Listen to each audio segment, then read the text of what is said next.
ಕರ್ನಾಟಕದ ಧಾರ್ಮಿಕ ಮತ್ತು ಜನಪದ ಸಂಸ್ಕೃತಿಯಲ್ಲಿ ವಿಶೇಷ ಸ್ಥಾನ ಪಡೆದಿರುವ ಭೀಮಾಂಬಿಕಾ ದೇವಸ್ಥಾನ ಶ್ರದ್ಧೆ, ಕಥೆಗಳು ಮತ್ತು ಸಮುದಾಯ ಭಾವನೆಯ ಜೀವಂತ ಸಂಕೇತವಾಗಿದೆ. ಈ ದೇವಸ್ಥಾನವು ಕೇವಲ ಪೂಜಾ ಸ್ಥಳವಲ್ಲ, ಇದು ಪೀಳಿಗೆಯಿಂದ ಪೀಳಿಗೆಗೆ ಸಾಗುತ್ತಿರುವ ನಂಬಿಕೆಗಳ ಮತ್ತು ಜನಪದ ಪರಂಪರೆಯ ಕೇಂದ್ರವಾಗಿದೆ. ಭೀಮಾಂಬಿಕಾ ದೇವಿಯ ಆರಾಧನೆಗೆ ಮಹಾಭಾರತದ ಭೀಮನ ಕಥೆಗಳೊಂದಿಗೆ ನಿಕಟವಾದ ಸಂಬಂಧವಿದೆ. ಜನಪದ ನಂಬಿಕೆಗಳ ಪ್ರಕಾರ ಭೀಮನ ಶಕ್ತಿ ಮತ್ತು ರಕ್ಷಣಾ ಸ್ವಭಾವವೇ ಈ ದೇವಿಯ ರೂಪದಲ್ಲಿ ಪ್ರತಿಬಿಂಬಿಸಿದೆ ಎಂಬ ನಂಬಿಕೆಯಿದೆ.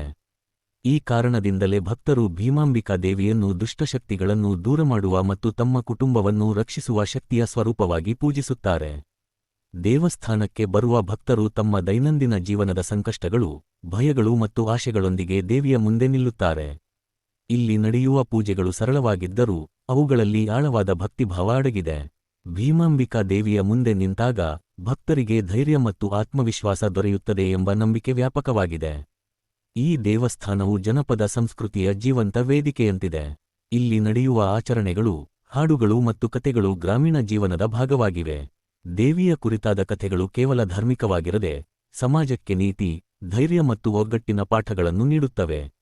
ಇದರಿಂದ ಈ ದೇವಸ್ಥಾನವು ಧರ್ಮದ ಜೊತೆಗೆ ಸಂಸ್ಕೃತಿಯನ್ನು ಪೋಷಿಸುತ್ತಿದೆ.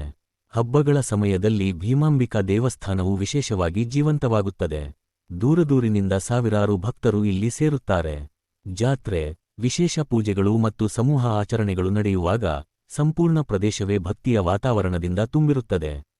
ಈ ಸಮಯದಲ್ಲಿ ಧರ್ಮ, ಸಂಪ್ರದಾಯ ಮತ್ತು ಸಮುದಾಯ ಭಾವನೆ ಒಂದಾಗಿ ಬೆರೆತು ಕಾಣಿಸುತ್ತವೆ. ಹಬ್ಬದ ದಿನಗಳಲ್ಲಿ ದೇವಸ್ಥಾನವು ಕೇವಲ ಆರಾಧನೆಯ ಸ್ಥಳವಾಗಿರದೆ ಜನರ ಭೇಟಿಗೆ, ಸಂವಾದಕ್ಕೆ ಮತ್ತು ಪರಸ್ಪರ ಸಂಬಂಧ ಬಲಪಡಿಸುವ ಕೇಂದ್ರವಾಗುತ್ತದೆ. ಕುಟುಂಬಗಳು, ಸ್ನೇಹಿತರು ಮತ್ತು ನೆರೆಹೊರೆಯವರು ಒಟ್ಟಾಗಿ ಬಂದು ದೇವಿಯನ್ನು ಪೂಜಿಸುವುದು ಸಾಮಾಜಿಕ ಒಗ್ಗಟ್ಟನ್ನು ಮತ್ತಷ್ಟು ಗಟ್ಟಿಗೊಳಿಸುತ್ತದೆ.